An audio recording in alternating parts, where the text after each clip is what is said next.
22장 23절에서 33절까지.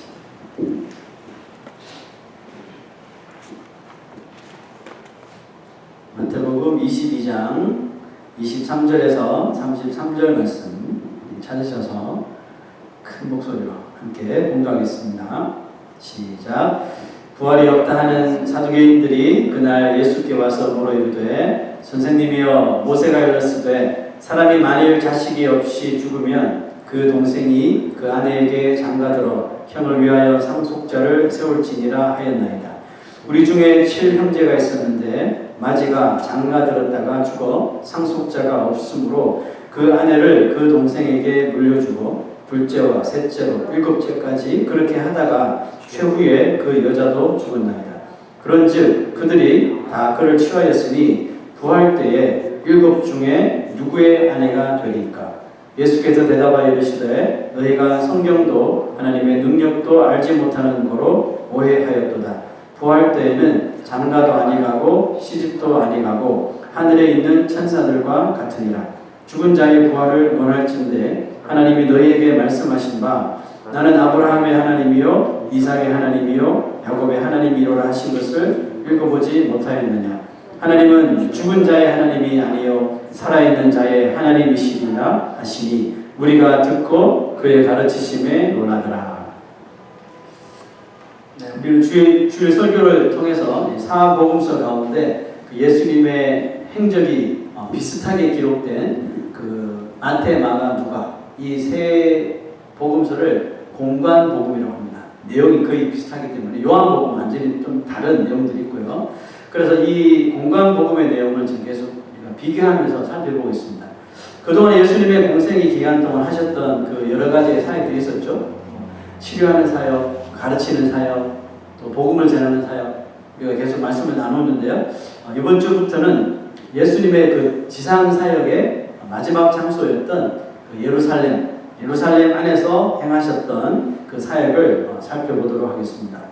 말씀드린 대로 지금 예루살렘은 메시아의 이 예루살렘 입성으로 인하여서 지금 성 전체가 난리법석이 났다는 걸 아시죠? 그렇죠? 어린아이부터 노년에 이르기까지 남녀노소를 불문하고 다윗의 자손 나사렛 예수여 하면서 이 예수 그리스도의 마치 지금 이 시대에 젊은이들이 BTS에 열광하듯이 그렇죠? 나사렛 자손, 다윗의 자손, 나사렛 예수에 대해서 지금 뜨겁게 용광로처럼 달아오른 곳이 바로 예루살렘 시리였습니다.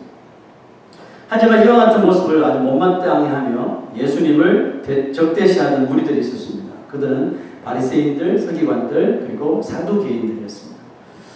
이들 무리들은 서로 약속이나 한 것처럼 예루살렘에 입성한 예수님을 향하여 이 무리들이 돌아가면서 계속 예수님을 찾아와서 막 질문을 퍼붓기 시작했어요. 물론 그 질문들은 하나같이 어떻게 하면 예수님을 모략해서 올무에 빠뜨려 그가 메시아가 아닌 것을 만천하에 폭로하려고 하는 그런 계획을 가지고 정말 말도 되지 않는 그런 질문들을 막 쏟아붓기 시작했어요.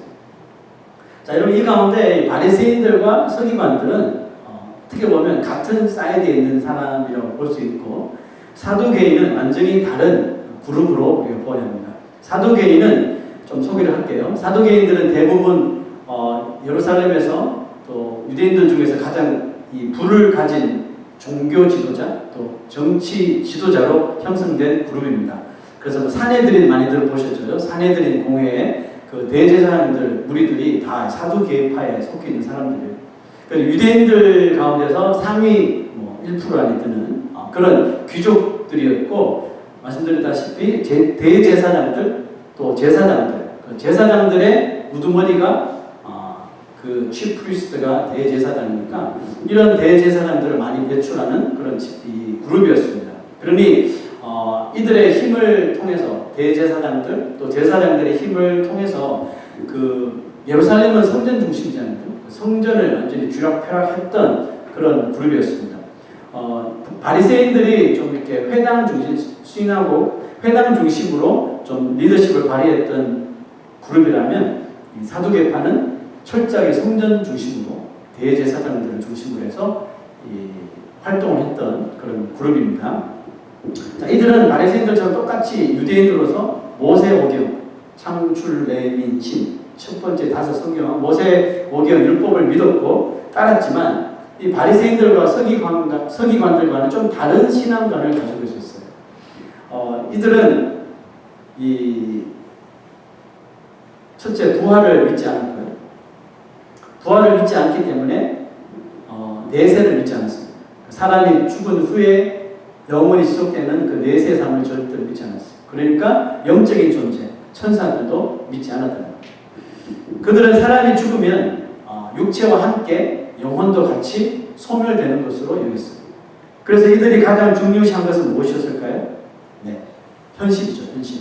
현실의 삶과 내가 가지고 있는 이 육체, 이것을 가장 중요하게 생각했습니다. 그 육체를 가장 귀하게 지키기 위하여 필요한 것이 물질과 권력이라고 그들이 판단했기 때문에 그렇습니다. 죽으면 모든 게 사라지게 되므로 살아있는 동안 최고의 삶을 위하여 이 물질을 최우선시 여기게 되었던 아주 세속적인 세속주의자들이 바로 사두개인들이었습니다. 이들이 지금 시대로 말하면 하나님의 말씀을 부정하는 이단으로 치부할 수 있을까요? 할 수 없는 게 오히려 이들은 율법에 기록되지 않은 것은 한 자도 신뢰하지 않는 어떻게 보면 초보수적인 성향을 가진 그런 그룹들이었습니다. 그러므로 이 시대의 그리스도인들 가운데도 이렇게 너무 물질에 빠져 있고 또 내세보다는 현실주의로 너무 사는 사람들을 겨냥한 그런 경고의 메시지가 될 수도 있겠죠. 이처럼 이들이 사두개인들이 율법을 그렇게 철저하게 믿었음에도 문제가 뭐냐면 모세의 율법이 문자가 아닌 그 상징하는 이 내용까지도 그들이 철저히 다 외면하고, 그리고 사두개인들은 무조건 이 문자적으로 기록된 말씀만 믿었다는 거예요. 그러니까 이 말씀이, 근데 구약에 있는 말씀은 다 신약을 상징하는 거잖아요. 그죠? 상징하는 그 예언들이 많은데도 불구하고 눈으로 보여지는 문자에만 집중했던 사람들. 그러니까 모세 율법이 상징하는 예언을 다 철저히 외면하고 무시하는 바람에 그 모세 오경 이후에 그 후에 많은 선지자들, 예언자들이 나왔잖아요. 그죠? 그런 사람들의 예언을 전혀 믿지 않았다는 거죠. 그들은 메시아의 존재 자체를 거부했고요. 구약에 예언된 선지자, 예언자, 즉 모세 이후에 이 활동했던 선지자, 예언자의 글을 아주 헛된 것으로 여기고 버렸습니다. 오직 모세 오경밖에 없었던 거예요. 그래서 예수님이 이들을 책망할 때 뭐라고 했냐면 너희가 성경도 알지 못하는 거로 오해하고 있다. 이렇게 책망하셨어요. 그러나 그들이 메시아를 인정하지 않았던 진짜 이유가 있었어요. 그게 뭐냐 하면 정치적인 이슈 때문에 그랬습니다. 그 당시 이 유대는 로마의 지배를 받고 있었다고 했죠. 로마의 권력층인 유대인의 왕이었던 헤롯 왕을 중심으로 그 정치인들과 아주 밀접한 관계를 가진 사람들이 사두개인들이에요. 왜냐하면 그들의 파워에 순종을 해야지 자기들도 성전에서 파워를 얻을 수 있었기 때문에 권력을 유지하기 위하여서 무조건적으로 로마 정치인들이 원하는 쪽으로만 활동을 했었어요. 그러니 당연히 헤롯이 있음에도 불구하고 유대 왕이라고 말하는 예수 그리스도에 대해서 무조건적으로 부정을 했었던 겁니다. 그렇다면 이 사두개인들은 왜 영혼의 이런 불멸성과 또 부활, 그리고 죽은 이후 내세의 삶을 부정했던 걸까요? 오늘 본문에 등장한 사두개인들이 예수님께 찾아와서 질문했던 것을 한번 보시죠. 선생님이요, 모세가 일렀으되, 모세 이야기를 하죠. 사람이 만일 자식이 없어 죽으면 그 동생이 그 아내에게 장가들어 형을 위하여 상속자를 세울지니라 하였나이다. 자, 이 말은 정확하게 모세가 기록했던 신명기 25장 5절에 나온 그 구절을 딱 호텔해서 예수님께 질문을 던진 거예요. 자, 신명기 25장 5절에 이렇게 기록되어 있습니다. 형제들이 함께 사는데 그중 하나가 죽고 아들이 없거든 그 죽은 자의 아내는 나가서 타인에게 시집가지 말 것이요 그의 남편의 형제가 그에게로 들어가서 그를 맞이하여 아내로 삼아 그의 남편의 형제된 의무를 그에게 다 행할 것이요. 자, 이게 이제 신명기에 나오는 율법에 나오는 이 법이거든요. 그런데 이것은 강제적인 것이 아니었어요. 만약에 그 형제 중에 나는 사랑하는 사람이 따로 있어요. 형수랑 결혼 안 할 거 이렇게 나오면 안 해도 됐어요.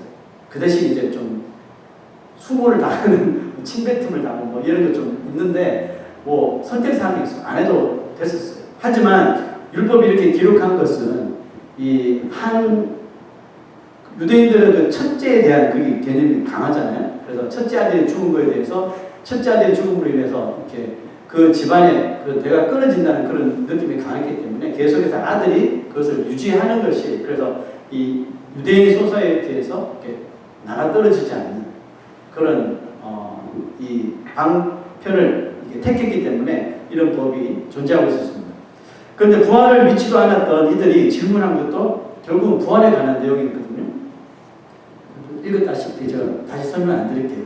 그들이 질문했던 내용이 실제 이야기인지 알 수는 없지만 7 형제가 있는데 큰아들 죽고 둘째 아들 죽고 그 첫째 아들의 아내는 뭘? 네, 그렇게 정말 있었던 일인지 아니면 그들이 예수를 올무에 빠뜨리기 위해서 지어낸 이야기인지 정확하게 알 수는 없지만 그 질문 내용만 봐도 뭔가 좀 검은 속셈이 좀 보이지 않습니까? 사두개인들이 모세율법에 기록된 법을 이용하여 자그마치 7형제들의 이야기를 그들이 짜집게 한 것이 분명해 보이는데요. 그들은 왜 이와 같은 유치하고 정말 실현 불가능한 이야기를 만들어서 굳이 부활이 없다고 주장을 했던 걸까요? 좀 전에 말씀드렸다시피 사두개인들은 현실주의자입니다. 현실의 삶만 인정하니까 현실주의자면 또 물질이 있어야지 올바로 하나님의 백성으로 살 수 있다는 세속주의자입니다. 그러므로 이 사두개인들의 신앙의 논리는 뭐냐면 하나님을 잘 믿으면 이 세상에서 남들이 부러워할 정도로 잘 살아야 한다. 이게 신앙의 논리였어요. 뭐 잘 살게 될 거다 이것도 아니고 무조건 잘 살아야 돼. 하나님을 잘 믿으면 하나님을 잘 믿는다는 증거는 많은 물질과 높은 권력을 가지는 것이다. 이렇게 신앙적 논리를 가지고 있었어요. 그것을 입증하려면 자기들 신앙의 논리가 맞다면 이것을 입증하려면 뭐가 필요해요? 돈이 필요하죠. 진짜 권력이 필요하죠. 그것을 이런 것들을 얻기 위해서 보이지 않는 하나님을 의지하기보다는 눈에 보이는 실세들, 그 로마의 권력층 이런 사람들에게 빌붙어가지고 이런 사람들을 잘 섬겨서 자신들의 그런 물질을 챙기고 또 뭡니까 이 권력을 기득권을 차지할 수 있었던 거죠. 그래서 저번에 보았던 이 삭개오 텍스 컬렉터 삭개오도 결국은 그쪽에 빌붙어서 이 세금들을 많이 걷어서 부자가 된 사람입니다. 그런데 예수라는 자가 나타납니다. 소문에 듣던 예수가 예루살렘까지 들어와요. 기적을 행하면서 많은 사람들로 하여금 이 사람이 예언된 메시아다. 이렇게 소문이 나니까 또 그가 하는 말이 죄다 뭡니까? 바리새인들, 사두개인들은 다 죽일 놈들. 저주받아 마땅한 놈. 회칠한 무덤, 온갖 육장 문들을 막 육장 문들 막 날리면서 욕을 했죠. 저주를 받을 거라는 말을 듣습니다. 또 물질을 우상으로 삼은 부자들에게 낙타가 바늘귀에 들어가는 것이 이 부자가 천국 가는 것보다 쉽다 이렇게 말할 정도로 아주 무서운 경고를 막 예수님께 하셨거든요. 그러니까 이 사두개인들 마음속에 뭐가 생겨요? 죽이고 싶죠. 그들 마음이 예수를 제거해야 자신들이 편히 살 수 있겠다는 생각에 어떻게든지 예수를 책잡아서 죽여서 백성들의 마음, 메시아로 향한 이 백성들의 마음을 예수께로 향한 백성들의 마음을 예전처럼 다시 되돌리려고 성전으로 되돌리려고 했던 것입니다. 그러니까 여러분 사두개인들이 그 성전을 줄을 잡고 있었으니까 이 사두개인들 under his teaching 그러니까 사두개인들 밑에서 배운 사람들은 다 무슨 논리를 가지고 있어요? 세속주의적인 논리를 가지고 있었으니까 예루살렘 주위의 유대인들의 신앙이라고 하는 것은 뻔할 뻔짜라는 것입니다. 그래서 예수님께 오셔서 다 뒤집어 엎은 거죠. 산 뒤집어 엎고 나뉘는 거죠. 사두개인들은 머리를 맞대고 예수를 올무에 빠지게 할 아주 어려운 질문을 찾으려고 머리를 맞댑니다. 그래서 발견한 것이 그들이 만들어낸 것이 7형제 이야기였어요. 그래서 이거면 됐다. 이 정도면 율법에도 나오고 이제 부활이 거짓이라는 것을 알리면서 예수를 올무에 빠뜨리자 이렇게 했는데 예수님이 하신 한마디 대답에 망연자실하는 일이 벌어집니다. 자, 이렇게 예수님께서 대답하셨어요. 예수께서 대답하여 이르시되 너희가 성경도 하나님의 능력도 알지 못하는 거로 오해하였도다. 7형제 이야기를 통해서 부활이 율법이 아니기 때문에 하나님이 이 부활을 인정하지 않는다는 말로 건수를 잡으려고 했는데 도리어 예수님은 부활의 그 실체에 대하여 설명하면서 부활이 오히려 하나님의 능력이라는 그 팩트로 그냥 논리적으로 설명을 해버린 거예요. 자, 그 다음 보죠 보시죠. 부활 때에는 부활은 없다고 지금 말하는데 부활 때에는 장가도 아니가고 시집도 아니가고. 야, 어떻게 예수님 이런 지혜로 말할까요? 실현계들 해서 첫째, 둘째, 셋째, 넷째, 다섯째 실현계 좀 다 죽으면 나중에 천국 부활하면 누구의 와이프가 됩니까? 이거 하는 거잖아요. 그래서 부활이 없습니다 라고 말하려고 한 건데 예수님은 부활 때는 장가도 아니가고 시집도 아니간다. 이러니까 정말 말이 막힌 거죠. 그뿐만 아니라 하늘에 있는 천사들과 같으니라.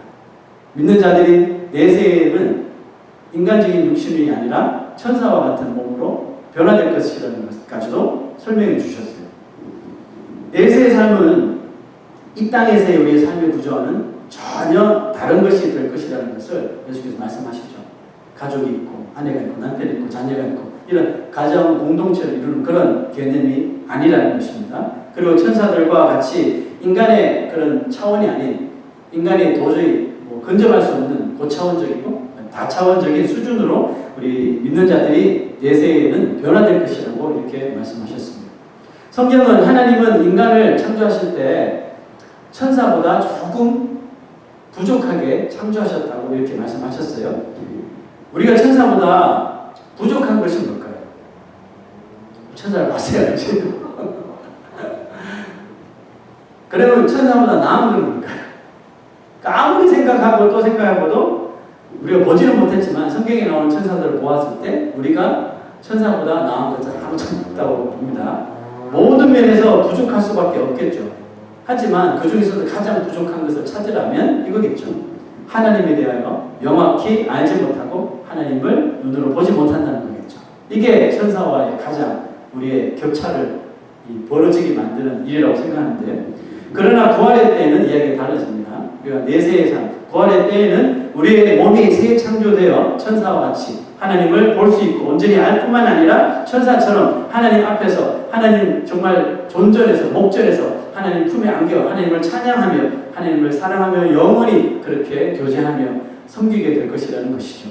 그렇다고 우리가 그때까지 기다릴 수 없기 때문에 지금 비록 천사보다 못한 이런 육신을 가지고 있지만 마치 천사가 흠모할 정도로 찬양을 드리고 또 경배를 드리고 천사가 질투할 만큼 우리의 사랑을 하나님 앞에 드릴 수 있기를 간절히 사모하며 또 그렇게 살기 위한 마음을 우리가 이 땅을 살면서도 가져야 한다는 것이겠죠. 그래서 시편 마지막 150편을 썼던 시편 기자는 이렇게 우리가 육신이 있고 천사보다 못한 존재지만 이렇게 하나님을 경배해야 된다라고 말했는데요. 그게 뭘까요? 시편 150편 1절 기억나세요? 할렐루야 호흡이 있는 자마다 여호와를 찬양할지어다. 호흡이 있다면 무조건 하나님을 찬양해요. 천사를 따라잡으려면 이 정도는 해야 돼요. 호흡이 있을 때마다 입으로 나오는 게 다 하나님을 찬양해야 돼요. 이것뿐만 아니죠. 나팔로 찬양하고 비파로 찬양하고 또 소고치며 또 춤추며 찬양하고 현악기로 찬양하고 관악기로 찬양하고 그죠? 높은 소리 나는 재금, 요즘 같은 뭐 드럼이겠죠? 이런 큰 소리 나는 재금으로 찬양할지어다. 이렇게 이 시편 기자가 고백한 이유가 뭘까요? 비록 인간이라는 존재가 영적인 존재인 천사보다 지금은 뒤처질 수밖에 없는 존재가 확실하지만 장차 우리도 부활의 몸을 입고 마치 천사들과 같이 되어 하나님 앞에 서서 영광 올려드리는 그날까지 우리는 이 땅에 살면서 우리 인생이 할 수 있는 모든 것을 다 동원하여서 뭘 해야 된다요? 하나님께만 무궁한 영광을 올려드리기를 소망했던 것입니다. 할렐루야. 그럼요. 그래서 우리가 정말 우리의 삶 속에서 가지고 있는 그 모든 것들을 통해서 하나님께만 영광 올려드릴 수 있는 삶을 산다면 그것이 바로 천사도 흠모하고 천사도 질투할 수 있는 그런 예배와 경배와 찬양과 또 사랑이 될 줄로 믿습니다. 부족하죠. 천사가 어떻게 하는지 우리가 다 알지 못하지만 정말 우리가 호흡이 있는 것을 통해서 하나님을 찬양할 수 있는 수준까지만 간다 해도 정말 하나님께서 얼마나 비록 우리의 육신의 몸을 가지고 있지만 우리의 예배와 우리의 찬양과 우리의 경배와 우리의 마음을 얼마나 기쁘게 받으실지요. 자, 다시 본문으로 돌아가서 예수님은 모세의 율법을 인용하면서 부활이 없다고 주장하는 이 사두개인들에게 너 모세의 율법에는 부활에 대해서 얼마나 많은 이 말을 하고 있는지 몰라라고 설명을 해 주셨어요. 보시죠. 죽은 자의 부활을 원할진대 하나님이 너에게 말씀하신 바 나는 아브라함의 하나님이요 이삭의 하나님이요 야곱의 하나님이라 하신 것을 읽어보지 못하였느냐. 자, 이 구절은 예수님께서 출애굽기 마찬가지로 이제 모세오경에 나오는 출애굽기 3장 6절에 있는 말씀. 하나님께서 모세를 떡이나무 불꽃 가운데서 부르실 때 하셨던 그 말씀을 인용한 겁니다. 하나님께서 어떤 사람의 하나님이 되신다는 것은 여러분이 한번 상상해 보신 적 있어요? 하나님께서 누구누구의 하나님이 되신다는 것은 만약에 그 사람 입장에서는 여러분 이게 얼마나 영광스럽고 상상할 수 없는 축복이고 또 세상에서 찾을 수 없는 특권이 되겠습니까? 저는 아브라함이 되지 못하고 이삭이 되지 못하고 야곱이 되어보지는 못했지만 하나님이 누군가 사람들 앞에서 나는 아브라함의 하나님이야. 나는 이삭의 하나님이야. 나는 야곱의 하나님이야 하시면 세상에 여러분 이거보다 더 감격스러운 일이 있을까요? 반대로 하나님께서 누군가의 하나님이 되어주신다면 과연 하나님은 얼마나 그 인생을 책임져 주시고 철저하게 지켜주시고 보호하여 주시고 사랑해 주실까 하는 것입니다. 여러분 상상만 해도 정말 가슴이 뜨거워지고 정말 감동이 벅차오르지 않습니까? 하나님은 모세를 부르시고 하나님 당신을 아주 특이하게 소개를 하셨는데 오늘 여기 밑줄 그 부분 보시면 모세에게 이렇게 말했어요. 나는 아브라함의 하나님이요 이삭의 하나님이요 야곱의 하나님이로다. 근데 모세가 살았던 시절에는 이미 아브라함, 이삭, 야곱이 400년 전에 아니면 조금 더 전에 다 죽었던 사람이거든요. 그럼에도 불구하고 하나님은 자신을 소개할 때 I'm the God of Abraham 그 시제를 보면 현재형으로 마치 아브라함, 이삭, 야곱이 지금도 살아있어서 내가 이 사람들의 하나님이야 라고 표현을 지금 하고 계시더라는 것입니다. 마치 하나님께서 그들이 지금도 살아있는 사람인 것처럼 이 시제를 현재로 사용하신 것은 그들의 몸은 이미 400년 전에 다 죽고 썩어서 장사 지낸 몸이잖아요. 그의 육신은 다 썩어져 없으나 뭐가 있어요? 그들의 영혼들은 없어지지 않고 지금도 여전히 천국에 또 하나님과 함께 살아있다는 것을 확인시켜 주시기 위함이라는 거죠. 그리고 무엇보다도 이 소개가 바로 모세에게도 똑같이 적용이 될 것임을 약속하고 있는 것이다. 그래서 그 출애굽기 3장에 보시면 그렇게 말하죠. 모세가 저는 말도 못하고 능력도 없고 소질도 없고 막 못한다고 막 그러잖아요. 그런데 하나님께서 뭐라고 말씀하시죠? 이 말씀을 하시면서 내가 너와 함께하리라. 그러니까 아브라함의 하나님이고 이삭의 하나님이고 야곱의 하나님이 되어 그들과 함께한 것처럼 네가 어디를 가든지 내가 너와 함께 하리라 라고 약속을 해 주셨다는 겁니다. 그렇습니다. 하나님은 모세에게 뿐만 아니라 그를 믿는 자 누구에게나 영원히 어떤 하나님이 되어주셔요? I am의 하나님이 되어주십니다. 그러니까 나는 너의 하나님이 되어주신다는 것입니다. 믿으시죠? 이 약속의 말씀을 믿는 자는 그렇다면 이 세상에서 내세의 삶을 시작하기 전 현세의 삶에서 과연 어떤 마음을 가지고 어떤 결심을 하고 살아야 할까요?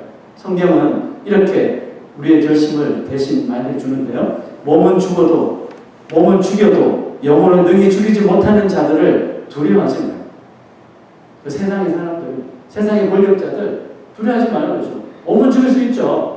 그렇지만 영혼은 그들이 손도 대지 못한다는 거. 그런 사람들을 두려워하지 말고 오직 몸과 영혼을 능히 지옥에 멸하실 수 있는 바꿔서 이야기하면 오직 몸과 영혼을 능히 끝까지 지킬 수 있는 하나님을 두려워하는 이런 마음, 이런 결심을 가지고 우리가 이 현세의 삶을 살아가야 한다는 것입니다. 그래서 예수님께서 부활을 부정하는 사두개인들에게 결정적으로 한 방을 딱 날리시는데요. 자, 그 말씀을 보시죠. 하나님은 죽은 자의 하나님이 아니에요. 살아있는 자의 하나님이십니다. 정말 예수님 너무너무 정말 현명하시고 이 상황에 정말 적절한 그런 메시지를 탁 던지시는데요. 여러분 죽은 자는 누구고 살아있는 자는 누구를 가리키는 걸까요? 만약 호흡이 끊어진 사람과 호흡이 아직 남아있는 사람을 의미하는 것일까요? 만약 그렇다면 하나님께서 모세에게 나는 아브라함의 하나님이라고 말씀하시지 않고 나는 아브라함의 하나님이었어 라고 말해줄 거예요. 그죠? 왜냐하면 아브라함 죽었으니까. 이삭도 야곱도 다 죽었으니까 나는 한때 아브라함이 하나님이었어. 나는 이삭이 하나님이었거든. 나는 야곱이 하나님이었거든. 이렇게 말했을 거예요. 그런데 하나님께서 그렇게 말씀하시지 않고 현재 시절 나는 아브라함의 하나님, 이삭의 하나님, 야곱의 하나님 이렇게 말씀하셨다는 것은 지금 이 죽은 자와 산 자의 의미가 육신에 죽고 살고의 문제가 아니라는 것이죠. 그러므로 여기서 죽은 자와 살아있는 자는 육체의 죽음과 살아있는 것을 말하는 것이 아니라 우리의 영혼, 그죠? 그 사람들의 영혼의 죽음과 살아있음을 가리키는 거예요. 자, 예수님의 말씀의 진리를 깨달으셨죠? 자, 죽은 자는 지금 예수님이 누구한테 이야기하고 있어요? 부활이 없다고 믿는, 영혼이 없고 천사도 없고 내세도 없다고 믿는 오직 현실밖에 없어. 현실을 위해서 살아야지. 그죠? 움켜쥐고 누릴 거 누리며 살아야지. 무슨 소리야? 부활을 부인하는 사도개인들에게 지금 대놓고 하시는 말씀이거든요. 그러니까 하나님은 죽은 자의 하나님이 아니요. 여기서 죽은 자는 누구를 가리키고 있어요? 사도개인을 가리키고 있어요. 그들은 하나님을 믿고 모세의 율법을 다 온전히 믿는다고 하지만 죽은 자라는 것이. 예수님 보기에 너희들은 다 이미 죽은 것들이야. 그러니까 너희들이 아무리 하나님 아버지라고 불러도 하나님 너희의 하나님이 될 수가 없어. 왜? 하나님은 살아있는 자의 하나님. 그럼 살아있는 자는 누구냐? 그죠? 자, 죽은 자는 이처럼 영혼의 부활을 믿지 못하는 이 사도개인들뿐만 아니라 아직도 자신의 죄를 회개하지 못하고 영원한 지옥을 향하여 걸어가고 있는 모든 인류들을 말하고 있는 거예요. 사도개인들은 율법을 믿는다고 하면서도 왜 그렇게 부활과 내세의 삶을 믿기 싫었던 걸까요? 곰곰이 생각해 보니까 안 믿어진 것이 아니라 인정하기가 싫었던 것입니다. 인정하기 싫은 거예요. 왜요? 그냥 지금의 삶을 누리며 자기 마음대로 살고 싶었던 거예요. 모세의 율법을 적절하게 이용하면서 또 성전 중심으로 사는 이 이스라엘 백성들을 현혹시키며 다 그들을 수하에 두기 위해서 그들의 물질을 다 착취하고 자신의 권력을 유지하기 위해서 하나님 이름을 내세우고 율법을 내세웠지만 지금 자신이 누리고 있는 권력과 움켜쥐고 있는 물질을 누리는 삶, 자기 마음대로 살고 싶었던 거예요. 그러니까 인정하기가 싫었던 겁니다. 왜? 인정하면 이게 끝나니까. 그죠? 여러분, 하나님께서 창조하신 피조물 중에 가장 짧은 삶을 살아가는 이 생물이 있습니까? 아무래도 하루살이겠죠? 우리가 아는 게 하루살이, 반살이도 있나요? 네, 하루살이. 우리 집도 하루살이 많던데. 하루살이가 이렇게 말한다면요. 내일 일은 난 몰라요. 난 오늘만 살아요. 내일 어떻게 될지 난 몰라. 난 오늘만 살 거야. 오늘만 살고 죽을 거야. 하루살이가 이렇게 말할 수 있죠. 걔는 하루만 사니까. 그럼에도 불구하고 우리가 보기에 내일은 찾아오죠. 하루살이는 나 오늘만 살래. 내일은 몰라 해도 하루살이 그렇게 생각할지 모르겠지만 우리가 보기에는 내일은 분명히 찾아오거든요. 뭐 다른 예를 들면 지구가 자전도 하고 공전도 하잖아요. 빨리 태양을 막 도는데도 여러분 느끼며 살아요? 아, 이런 분 계세요? 태양이 너무 빨리, 지구가 너무 빨리 도는 것 같아. 이런 사람은 정신병원 빨리 가셔야 돼요. 우리는 전혀 느끼지 못하잖아요. 오늘 민간인들 최초로 우주로 간 사람들 있죠. 엄청난 돈을 투자하고 10분 정도 우주에서 우주를 보고 지구를 보기 위해서 간 사람도 있어요. 그 사람들 보기에 지구에 발붙이고 있는 우리는 지구가 도는 걸 전혀 느끼지 못하는데 그 사람들 보기는 어때요? 우주에서 지구를 봤으니까 지구가 돌고 있다는 것을 보면서 너희들은 몰라도 우리는 다 봤어. 다르겠죠? 여러분, 이 세상에 사도개인 같은 사람들이 많습니다. 이 세상이 다라고 생각하는 거죠. 이게 속일이 좁은 거죠.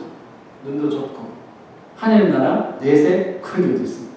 물질만 있으면 되고 내가 하고 싶은 대로 행복하게 가족들과 재밌게 살면 돼. 죽으면 끝이지. 그건 진짜 그럴까요? 하나님의 말씀을 알고 하나님의 나라를 이미 우리가 아는 저희들 눈에는 그게 한심해 보이죠. 그게 죄인 것처럼 보이는 거예요. 물론 그게 죄지만 예수를 믿으면서도 그런 사람들이 있어요. 교회를 다니고 예수를 믿으면서도 자기 하고 싶은 대로만 사는 사람이 있어요. 마치 사도개인들처럼 말씀을 믿는다고 하고 말씀을 인용한다고 하지만 직접 사는 거 보면 모든 시선과 모든 관심이 세상에 속해 있어요. 하나님의 나라는 뭐 나중에 가는 곳이니까 지금은 이게 중요하니까 여기에만 포커스하는 사람도 있어요. 사도개인들과 다르게 뭐가 있어요? 그죠? 그 공교롭게도 예수님께서 사도계인들에게 뭐라고 말했어요? 하나님은 미안하지만 너희들이 하나님이 아니야. 왜? 너희들은 죽은 자니까. 여러분, 이 세상에 사도계인 같은 크리스천들이 있습니다. 열심히 신앙생활 하는 것처럼 보이는데 결정 지을 때는 잘 자기 마음대로. 기도도 없고 말씀도 의지하지 않고, 그죠? 자기 마음대로 다 그냥 인앤아웃을 다 결정하는 거예요. 그러나 그렇게 살아가는 이 순간에도 하나님의 그 마지막 때는 그들에게 점점 다가오고 있다는 것을 모르는 거예요. 왜 이 세상만 봅니까? 마치 하루살이처럼 지구가 돈다는 것을 전혀 의식하지 못하고 사는 사람처럼 마치 이 세상이 다라고 생각하는 것처럼 이렇게 참 불쌍하게 살아가고 있는 거죠. 아무리 부활과 내세의 삶을 부정하고 현세에 살아가는 삶이 중요하다고 믿는다고 해도 그날, 즉 이 내세의 삶의 문은 어제보다는 오늘 더 가까이 우리에게 다가오고 있다는 것을 우리가 절대로 잊어서는 안 되는 것입니다. 예수님이 계시록에 나오는 그 사대 교회에게 하신 경고의 말씀이 있어요. 자, 보시죠. 네가 살았다는 이름은 가졌으나 죽은 자다. 가슴이 찔리죠, 그죠? 살았다는 이름은 가졌으나 너는 죽었어. 누구한테 이야기한 거예요? 교회한테 이야기한 거예요. 소위 하나님을 믿는다는 사람들, 예수를 믿는다는 사람들, 성경을 믿는다는 사람, 그 교회에 가서 예수님이 하신 말씀이에요. 너희들은 살았다고 말하지, 내가 보니까 너희들은 죽었어. 왜? 너희들은 물질만 바라보고 사니까. 사도교회는 부자교회거든요. 엄청난 건물을 가지고, 엄청난 예산을 가지고, 세상의 기업처럼 그렇게 행했던 교회거든요. 그래서 예수님께서 이렇게 책망하시는 거예요. 네가 살았다는 이름은 가졌으나 죽은 자로다. 그런 방법이 있대요. 일어나는 거죠. 깨어나라는 거죠. 너는 일깨어 그 남은 바 죽게 된 것을 굳건하게 하라. 내 하나님 앞에 내 행위에 온전한 것을 찾지 못하였느니 그러므로 네가 어떻게 받았으며 어떻게 들었는지 생각하고 지켜 회개하라는 거죠. 방법은 하나밖에 없어요. 이 세상의 삶이 전부가 아니라 영원한 내세의 삶이 있고 부활이 있고, 그죠? 천사가 있고 우리 영혼은 불멸하라는 것을 믿는다면 이 세상의 삶 때문에 아웅다웅하면서 살지 말고 하나님의 나라를 바라보면서 겸손하면서도 또 스스로 자신을 부인하면서 하나님의 이름의 영광을 위해서 살아야 된다. 이 말씀을 지켜서 회개하는 삶, 그들에게 다시 기회가 주어진다는 뜻이 되겠죠. 예수님은 영적으로 죽은 자가 회개하고 돌아올 때까지 그 사람의 하나님이 되시지 않습니다. 여러분, 내 하나님은 약속하셨으니까 평생도록 내 하나님 되시겠지? 오해할 수 있습니다. 오늘 말씀 보니까 사두개인들이 엄청난 오해를 하고 있거든요. 자기들의 혈통으로 이스라엘 백성들이니까, 유대인들이니까 잘못될 일이 없다고 생각하는 거죠. 오늘 말씀 보니까 잘못될 일이 있네요.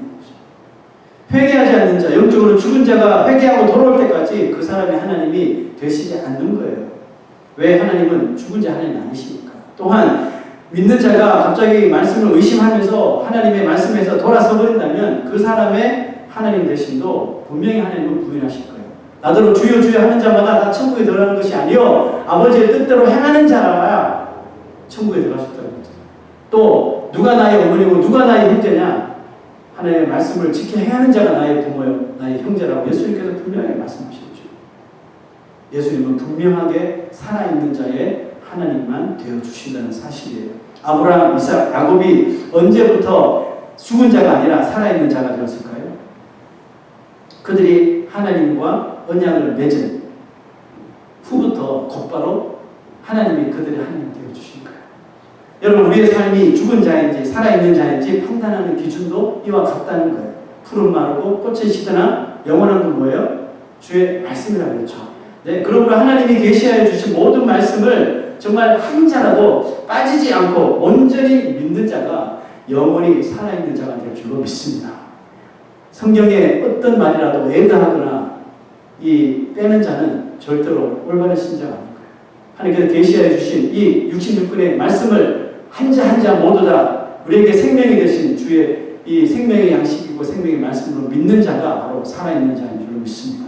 저는 오늘 말씀 가운데 I am the God of Abraham, 나는 하나님, 아브라함의 하나님이라는 이 말씀이 참 좋게 느껴지더라고요. 그래서 시편 기자도 하나님을 부를 때 하나님이여 주는 나의 하나님이시라 라고 42편에 이렇게 고백합니다. 63편에 이렇게 기록하죠. 하나님이여 주는 나의 하나님이시라. 여러분 어떻습니까? 하나님이 여러분의 하나님이십니까? 그렇게 우리는 고백하지만 하나님으로부터 이 고백을 듣는다면 얼마나 이게 황홀하겠습니까? 그죠? 그래서 저도 한번 붙여봤어요. 하나님이 나에게, 아니면 뭐 하나님이 쑥스러우셔서 나한테는 말씀 못하시더라도 내 아내가 꿈속에서라도 내 자녀가 꿈속에서라도 우리 성도들이 꿈꿨는데요, 하나님께서 나는 김영일의 하나님이라 이렇게 말씀하시는데 저는 꿈이라 그래도 지어낸 이야기라 그래도 너무너무 탈만할 것 같아요. 여러분 어떻습니까? 여러분들 이름 한번 불러드릴까요? 그러나 하나님이 나의 하나님이 되어주시려면 먼저 내가 살아있어야 해요. 나는 사도기인처럼 하나님을 믿는다고 의지한다고 하면서 현실의 삶에서 내가 바라보는 것은 모두 세상의 것들이고 세속적인 것이라면 미안하지만 하나님 나의 하나님 되어주시죠. 내가 죽어 있는데, 영적으로 죽어 있는데 어떻게 하나님께서 나의 하나님 되어주십니까? 그래서 우리가 먼저 정말 하나님이 김영일의 하나님이 되시기를 원한다면 내가 매일 나의 영혼이 살아있는 자가 되어야 합니까? 믿으십니까? 언제나 하나님이 나의 삶을 도우시고 지켜주시길 바라면서도 자신은 말씀을 떠난 주의 길을 걷는다면 우리의 그 바람은 아마 허공을 뒹구는 그런 이 소리에 불과할 것입니다. 하지만 하나님이 나의 하나님이 되심을 온전히 믿고 하루하루 또 매 순간순간마다 하나님의 말씀 안에 우리가 거한다면 아브라함의 하나님, 이삭의 하나님, 야곱의 하나님께서 오늘 나의 하나님, 소위 우리가 원하듯이, 이름 좀 불러드릴게요.